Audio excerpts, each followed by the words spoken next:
I know, you probably know it's important to have a personal vision that's compelling and that moves you forward, but you may not know about one little tweak you can make that will energize you and get you moving towards that vision faster than ever. Coming up next on the Successful Women Think Differently podcast, we're going to talk about the power of identifying your best possible future self and creating your own Vision Manifesto.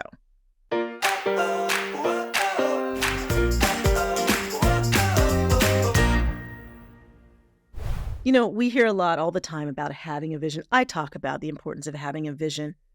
There's a way of looking at vision that I think is so very powerful that really illustrates why it can be a problem when we're not clear about where exactly it is that we're headed. Where is it that you're wanting to go next?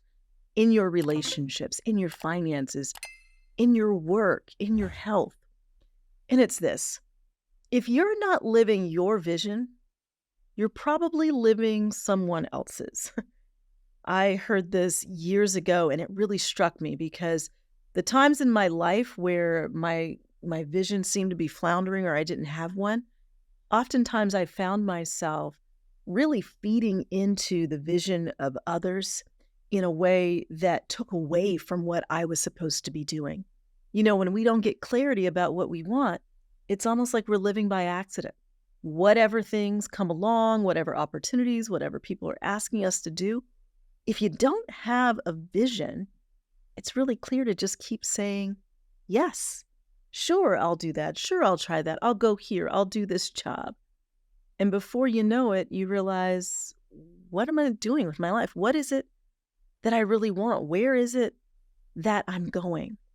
So there's a problem when we don't have a clear vision. And sometimes the problem is that your vision may have been powerful at one point, but maybe you haven't updated it.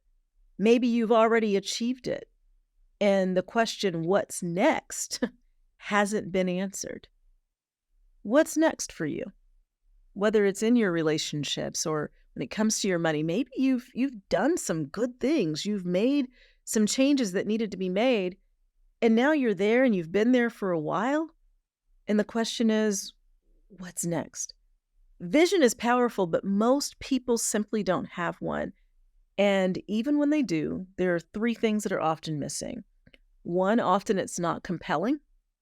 Two, often it's not complete.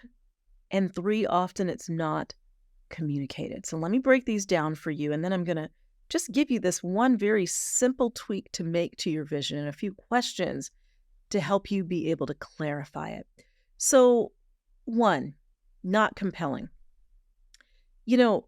Purpose and vision aren't the same thing. Your purpose is why you do what you do. It's how people's lives are better when they cross paths with you. And so purpose actually is the underpinning for your vision. It explains why you have the vision in the first place. So, for example, my purpose, my mission is to create and enjoy a fulfilling, prosperous, and charitable life, and to inspire others to do the same. That's my life mission. My vision is I carry that out through books, writing, podcast, coaching, training others to coach that then multiplies out the mission that I personally have. So purpose is what drives the vision. Your purpose is a simple sentence, but your vision can be as long, as vivid, as specific as you can make it. And so if you have kind of gotten this notion that your vision can be too long, too detailed, let that go. Your vision should be a painted picture of the future, of some specific point in the future. Where is it that you want to be? Where is it? What is it that you want your life to actually look like? And so if you're vivid and specific enough, your vision is compelling. What do I mean by that? I mean, it pulls you forward. I mean that when you get off track, you know how to get back on track because the vision is so clear and so specific and so exciting to you that even if you're off over here, you know where you're trying to go. So you are able to figure out how to get back on track. If you have a clear vision, for your relationships, for example, and something throws you off track, you go, okay, my relationships are loving, they are kind, they are forgiving, they have clear boundaries, they are healthy. That's your vision. Then when you see a relationship stepping outside of that, you understand what you're trying to do to get back to the vision. Sometimes it's going to guide you to do things like end a relationship where the other person simply won't honor your boundaries, or they are not trustworthy, or you have forgiven them, but they really don't deserve for you to keep letting them come back and do the same thing over and over again because they aren't changing. If you recognize that your vision in relationships is a vision for peace and health and joy and a reciprocal relationship, then you'll try to restore each relationship you have that's important to you. You'll try to restore it to that vision. But if that other person isn't on board, at some point you realize, I've got to make a change because this isn't the vision. A compelling vision pulls you forward. If you've got a vision in your career that really is authentic to who you are and what you really want, even if it scares you. In fact, I shouldn't say even if, because a really compelling vision at times will scare you because it will take you out of your comfort zone. You'll wonder at times, how am I going to bring this to life? How can this happen? Right? It's not that you don't believe it could. It is that you know there are ways that you're going to have to grow. Perhaps there's knowledge that you're going to have to gain. There are new skills. Perhaps there are new people that you will have to meet and get to know. You know there are some things out of your comfort zone that will have to happen. But if it's compelling because it's authentic to who you are, it will pull you forward when things get hard, when you have a setback. A compelling vision is always there saying, come on, keep moving forward, keep taking those steps forward, and you will. So, number one, if your vision is not compelling, it's a problem in large part because you will not feel pulled forward when things get difficult. You may just give up. If the vision isn't compelling and you are off track, how do you really know you're off track? Because the vision isn't clear and compelling enough to tell you where you're supposed to be. And that means it becomes very difficult when you're off track to find a path to where? A place that isn't very clear. So you want it to be compelling, but another reason that a lot of people's visions are not powerful is because they're not complete. You've expressed the vision that you want in your career, but maybe you haven't gotten clear about the vision you want in your health or in your relationships, or maybe even your finances. Oftentimes when I have had the opportunity to do speaking engagements where I'm speaking to young women in particular, I'm thinking of one really amazing university I've spoken at a few times.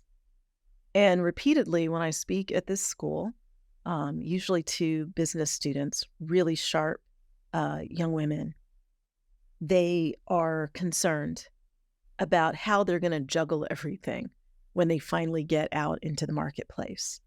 They understand what the demands are going to be for the kinds of jobs that they're applying for, but they also understand that there's more to their vision than just their careers.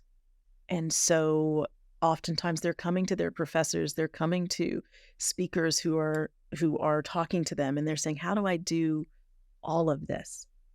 And I think it's a beautiful thing because no one ever told me when I was in college or grad school, hey, Valorie, you need more than just a vision for what you want in your career.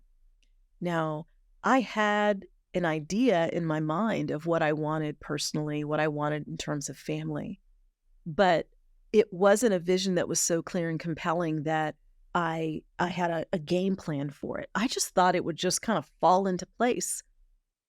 And when it didn't just fall into place, it felt devastating.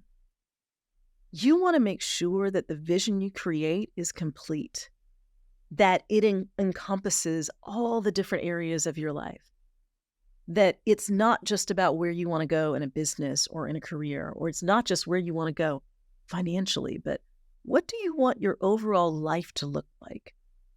What do you want your relationships to look like? Where do you want to live? How do you want to feel?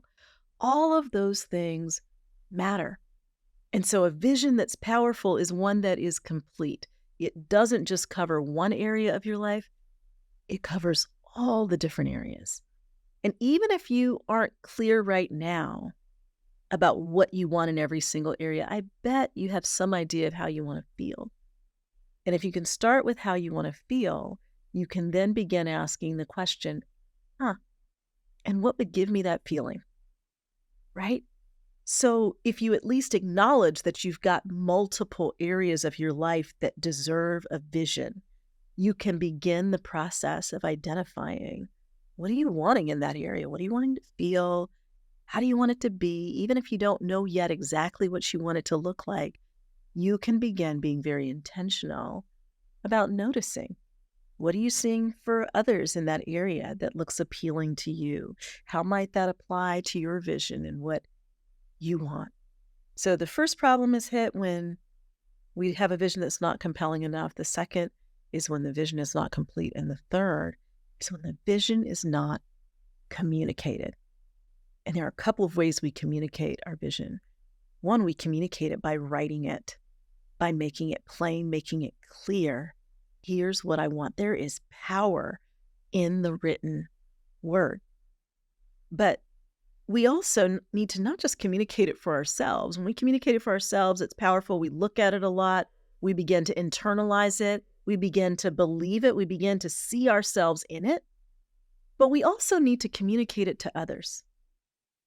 When you are clear about your vision and you communicate your vision, others can help you get to that vision, because when they understand what it is that you're wanting, when they see opportunities that might be aligned with that vision, they can make that connection.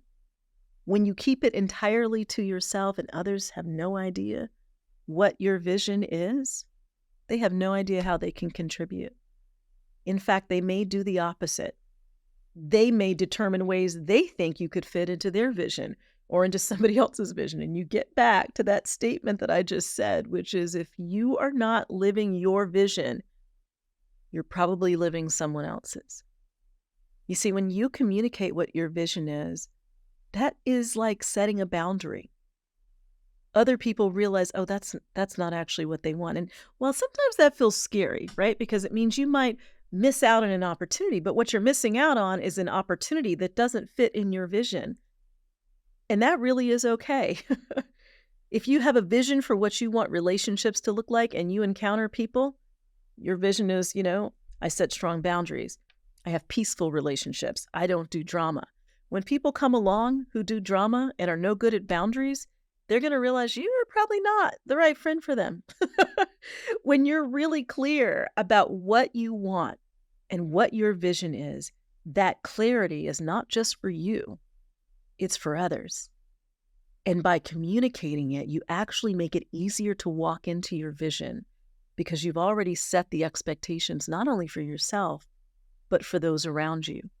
And many of them will be able to contribute to you getting to your vision. And the ones who shouldn't be there at all will actually see, oh, yeah, our visions don't really mesh very well.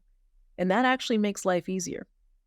It means that you're less likely to need to have those hard conversations because you didn't go down the wrong road in the first place. So how do you do it?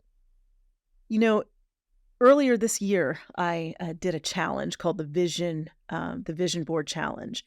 And the Vision Board Challenge is about getting people to create their vision boards. But behind that, I gave an assignment.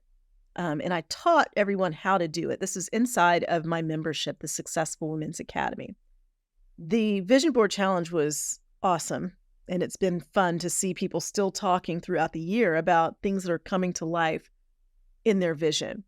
But I actually started it out not by teaching others how to create their vision board, but having them actually create a vision manifesto. This is a written vision statement in the present tense of what your life looks like at some given point in the future. It covers all the key areas of your life, and I always say there are 5. There are your relationships, your work, your health, your finances, and your spiritual and emotional life. And in each one of those areas, you're writing in the present tense what your vision is. This is a tweak you can make to your vision that's extraordinarily powerful. In fact, there's a really cool positive psychology exercise that does just that. It's called Your Best Possible Future Self. It's an exercise created by a researcher named Dr. Laura King. I talk about it in the very last chapter, the 9th habit of successful women think differently. In the book, I talk about writing about your best possible future self. That is you writing in the present tense of what it's like to be you in your vision. Who is your best possible future self? How do you show up in relationships, in your work? What are those comfort zones that you're stepping out of, and what are you stepping into? So there are a few questions that you can ask yourself that help you imagine your best possible future self, all right? And just play along with me here as I ask you these questions around your best possible future self. So first question is, how do you feel? How does your best possible future self feel? Like when I think of that question, I think of words like joy and confidence and peace. Oh my goodness, peace is probably more important to me than anything else, right? Contentment. I don't know what the words are for you, but you know how you want to feel. Maybe you want to feel free. Maybe you want to feel adventurous. Maybe that's who your best possible future self is. Maybe it's about being courageous or brave. But you would write about it in the present tense. So I am brave. I don't mind stepping out of my comfort zone. In fact, I embrace the opportunity because I know when I step out of my comfort zone, I'm a step closer to my vision. That's how you would write about your best possible future self. So here's another question. In your vision of your best possible future self, who are you with? Who are the people in your life, the people surrounding you? Who do you get to see on an everyday basis? What are they like? How do you treat them? How do you feel with them? Who are you with? Now, this might occur to you in terms of your partner or spouse, the friendships that you have, the coworkers that you have. You know, years ago, part of my vision of who I was with included some members of my family as we were states away from each other. And I thought, wouldn't it be amazing if once again, I got to live in the same city as my mom and my brother, the way that I did 20 years ago in Dallas. And you know what is reality for me now? I didn't convince them or coax them to move down, but they both live within 7 miles of us. Sometimes what you need to do is have that clear vision of what you want, and just communicating it, just putting it out there often puts it into motion. You see where I'm going with this? When you communicate what it is that you want, sometimes it's not about you making it happen. It is about you being honest and authentic with the people around you about what you would like to see happen. And if it aligns with their vision, it just comes into a beautiful place of alignment. So in your vision, I'm curious to know, what does your day look like? Write that in the present tense. Where are you? Who do you impact? What's different about your best possible future self than your current self? These are the kinds of questions that will help you create a vision that's compelling, pulls you forward. Now, I would love to be able to give you a little more in-depth instruction on creating your own vision manifesto. So what we have done is we've created a really great, it's not even a course, it's just a tool directly from the Vision Board Challenge So whether you did the Vision Board Challenge at the beginning of the year or you've never heard of it at all, I want to walk you through the session that I did called Your Vision Manifesto, so you can create your present tense vision of who you are, where you are, what you do, how your life feels. You know, the really interesting part of Dr. King's research on the best possible future self exercise is that when we write about our best possible future selves, there are actually health benefits. Like our immune systems are boosted, we feel better. There's so much positive emotion that comes from it. So I want you to try it.